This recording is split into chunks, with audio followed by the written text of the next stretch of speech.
Hindi matatawaran ang galak at kasiyahan ng 7 tribo na dumalo at napagkalooban ng libreng serbisyong legal at medikal.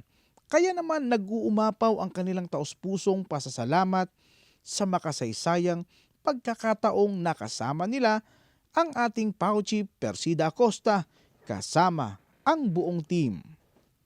Sa karon nga nahitabo nga ani karon dinhi ang akong kalipay sangko sa langit kay adunay nakadugang na usab nga ni supporter sa among mga kaliwatan sa 7 tribe nga karon bahin sa niining gipanguluhan sa atong PAO nga gikan sa nasyonal. So ako dakong pasalamaton 7 ka tribo bahin sa ako umayamnon kay ang akong anak niini nga tuiga gikan sa pagka himo niining Luyungan High School. So ako karon naa na ko'y 2 ka full year college. Na ako'y grade 12 karon din mo graduate na mo kuanan na pod sa kuan. Naapa ko'y grade 8. Maging ang pamunuan ng DepEd ay taos-pusong nagpapasalamat sa ibinigay na biyaya ng ating hepe, higit sa lahat ang pagkakataong magkasama-sama at makamusta ang kalagayan at pangangailangan ng mga batang mag-aaral, lalo na sa Luyungan High School na nagsilbing kanlungan ng mga batang nag-aaral mula sa iba't ibang tribo.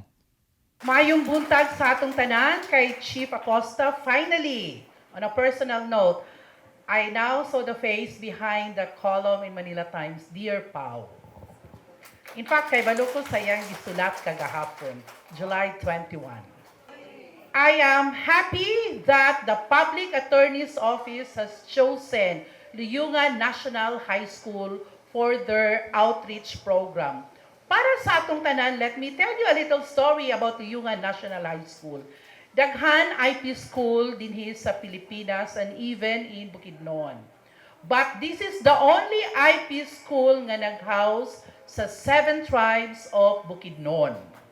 Take note, 7 tribes, niya sila sa usa ka eskwelahan because gusto sa Department of Education nga ipakita nga ang 7 tribes of Bukidnon pwede sila mag-exist sa usa ka community nga peaceful ang ilahang existence. So, natay peaceful and harmonious coexistence. Second, ang Luyungan National High School is very unique. Unique in the sense that kani siya, mura siya boarding school. But a boarding school nga ang food sa atong mga estudyante gikan sa support sa atong stakeholders. And that I would like to recognize the efforts of the teachers of Luyungan National High School. Subalit malaking hamon ang kinakaharap ngayon ng Luyungan High School. Kaya naman bahagi ng pagbisita ni Chief Acosta na maging kasangkapan ang programang ito upang mapansin at matulungan ang sitwasyon ng paaralan at pag-aaral ng mga bata na maiparating ito sa kinaukulan, lalo na sa national government.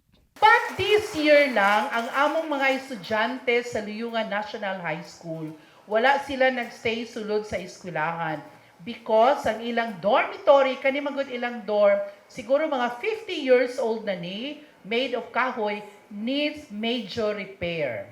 And luckily, this year, na-change po ang provision sa paggamit sa Special Education Fund, nga part sa provision, pwede na makakuha o gamay nga percentage para sa pag-repair sa atong dorm dinhi sa Luyungan National High School. Akong pasalamat sa Public Attorney's Office. You see, ang Public Attorney's Office, sa atong nga parents nani sila, they work para sa justice, i-protect ang atong rights, especially ang rights sa mga lumad. Karon ang perfect nga opportunity sa atong mga IP parents nga mapangutanan ninyo kay niya si Dear Pao karon. Oh. Niya ang atong mga lawyers, they are in the best position to help us when it comes to our rights. Sa atong mga estudyante, ato pong pagpasalamat nga niya karon ang medical mission sa Public Attorney's Office because ingon nila, kinahanglan nga healthy ta para makaeskwela gyud ta og ayo. Malaki talaga yung impact kapag may mga government agency na sila na mismo yung lumalapit sa mga IPs kasi kalimitan sa mga IPs is nahihiya ba. So, yung ganitong mga pagkakataon na yung agency na mismo ng gobyerno tapos from central office pa talaga, from Manila pa talaga, so parang nabubuhayan sila ba ng loob na meron talagang mga tao pa na nagsiservisyo lalo na sa mga IP. Mauna nga ako nagpasalamat yung dako kay nakita na gyud ako ang regional director pati ang national karon nga PAW nakita gyud nako. Oo, naila-ila na gyud nako. Daghang kayong salamat sa pag-suportar. Senator Angara, sana po matulungan niyo po ang Luyungan High School. Ito po ay indigenous school.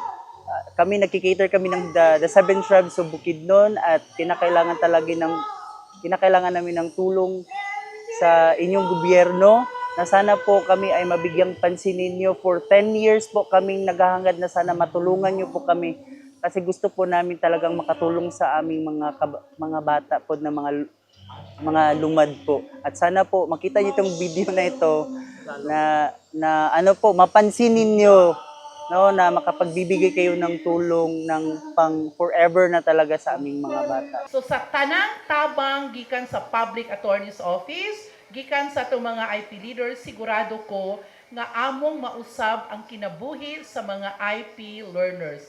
Ug ang ato pong occasion karon ang outreach program sa PAW will change the face of Luyungan National High School.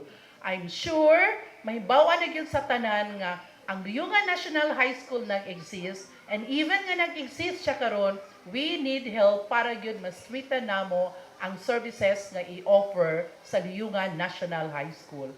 Para sa #PalaNews, ako si Gerald Dranyes, Persida Acosta, tagapagtanggol ng masa, katarungan laban sa kahirapan.